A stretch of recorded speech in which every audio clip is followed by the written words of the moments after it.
আসসালামু আলাইকুম, welcome back to my channel. আশা করি সবাই ভালো আছেন। আজ আবারও একটি রেসিপি নিয়ে হাজির হয়ে গেছি। আজ তৈরি করে দেখাবো টক ঝাল মিষ্টি আমড়ার আচার, যা খেতে ভীষণ মজার আর তৈরি করা খুবই সহজ। কম মশলায় ঝটপট কিভাবে এই আচারটি তৈরি করা যায় সেটি আজকে আপনাদের সাথে শেয়ার করব। চলুন তাহলে রেসিপিটি দেখে নেই। এখানে আমি পাকা পাকা 5টি বড় বড় আমড়া নিয়ে নিয়েছি। এখন এই আমড়াগুলো ভালোভাবে ছিলে নিতে হবে। আমড়াগুলো আমার ভালোভাবে ছিলে নেওয়া হয়ে গেছে। আমড়াগুলো ছিলে নেওয়ার পর ভালোভাবে ধুয়ে নিয়েছি। এখন একটি নাইফের সাহায্যে আমড়াগুলো কেচে নিতে হবে। আমড়াগুলো কেচে নেওয়ার ফলে এর ভিতরে ভালোভাবে মশলা ঢুকতে পারবে। এভাবেই সবগুলো আমড়া কেচে নিতে হবে। এখন দিয়ে দিব সামান্য একটু হলুদ, মরিচ এবং লবণ দিয়ে আমড়ার গায়ের সাথে ভালোভাবে মেখে নিতে হবে। মাখানো হয়ে গেছে। এখন এটি 2 মিনিটের জন্য রেস্টে রেখে দিতে হবে। আচার তৈরি করার জন্য চুলায় একটি কড়াই বসিয়ে দিয়েছি। দিয়ে দিব সরিষার তেল। এখানে আমি 1/3 কাপ সরিষার তেল দিয়ে দিয়েছি। আচার তৈরি করার জন্য অবশ্যই সরিষার তেলটাই ব্যবহার করতে হবে। তেলটা গরম হয়ে এলে দিয়ে দিব কিছু রসুনের কোয়া আর দিয়ে দিব 4-5টি শুকনা মরিচ। এখন রসুন আর শুকনা মরিচগুলো তেলের সাথে হালকা করে ভেজে নিতে হবে।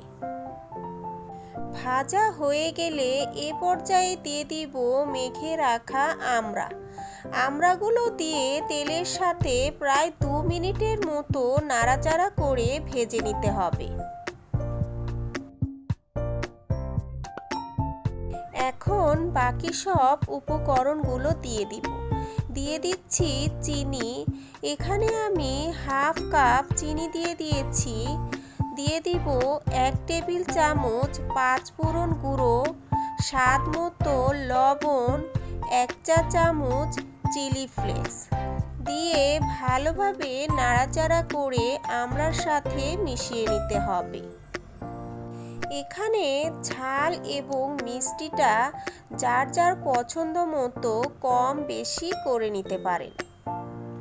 এখানে আমি কোনো প্রকারের পানি ব্যবহার করব না। চিনিটা গলে যতটুকু পানি বের হবে সেই পানি দিয়েই আমড়াগুলো সেদ্ধ করে নিব। এর জন্য এ পর্যায়ে চুলার ফ্লেমটা একদম মিডিয়ামে রাখতে হবে। ঢাকনাটা খুলে মাঝে মাঝে নাড়াচাড়া করে দিতে হবে, তা না হলে নিচে লেগে যেতে পারে। এরপর আবারও ঢাকনা দিয়ে ঢেকে দিতে হবে। এভাবেই প্রায় 10 থেকে 15 মিনিটের মতো জাল করে নিতে হবে। বন্ধুরা, যারা এখনও আমার চ্যানেলটি সাবস্ক্রাইব করেননি, চ্যানেলটি সাবস্ক্রাইব করে দিবেন আর আমার পাশে থাকবেন। আচারটা প্রায় হয়ে গেছে। দেখুন কি সুন্দর হয়েছে আচারের কালার, দেখেই জিভে জল চলে আসছে। এখন চুলার ফ্লেমটা বন্ধ করে কড়াইটা চুলা থেকে নামিয়ে নিতে হবে।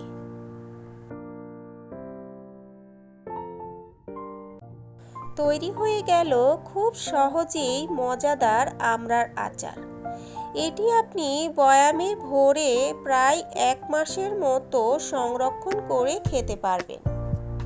রেসিপিটি খুবই সহজভাবে দেখানোর চেষ্টা করেছি। আশা করি সকলের কাছে ভালো লেগেছে। যদি ভালো লেগে থাকে তাহলে ভিডিওতে একটি লাইক দিয়ে যাবেন, সাথে কমেন্ট আর বেশি বেশি শেয়ার করে দিবেন। আল্লাহ হাফেজ।